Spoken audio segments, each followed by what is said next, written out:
தாங்குவார் தப்புவிப்பார் ஏந்துவார் நம் தெய்வம் இம்மட்டும் கைவிடாதேவன் இனியும் கைவிட மாட்டார் தாயின் வயிற்றில் தாங்கினார் ஆயுள் முழுதும் தாங்குவார் தாங்குவார் தப்புவிப்பார் ஏந்துவார் என் தெய்வம் தாங்குவார் தப்புவிப்பார் ஏந்துவார் என் தெய்வம் ஆயனேசு ஆடுனா ஆதலால் பயமில்லை ஆயனேசு ஆடுனா ஆதலால் பயமில்லை சாத்தான் பறிக்க முடியாது சபிக்கின்றேனே சாத்தான் பறிக்க முடியாது சபிக்கின்றேனே தாங்குவார் ஏந்துவார் என் தெய்வம் தாங்குவார் தப்புவிப்பார் ஏந்துவார் என் தெய்வம்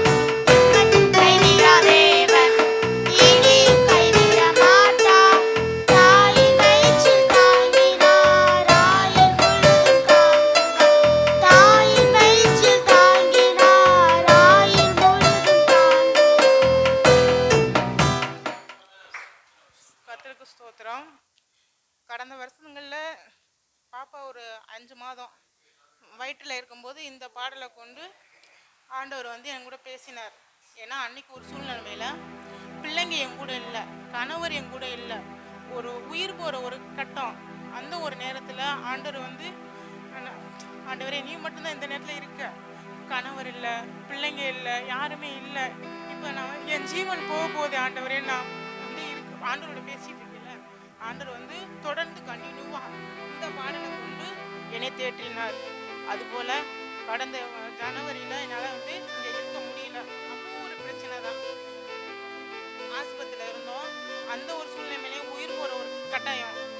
அந்த நிலைமையிலையும் ஆண்டவர் ஒவ்வொரு அந்த நாட்களில் இந்த பாடலை கொண்டே தான் என்னை தேற்றினார். இன்றைக்கு நிலைமைக்கு ஜீவனோடு ஆண்டவர் வச்சிருக்கிறார்.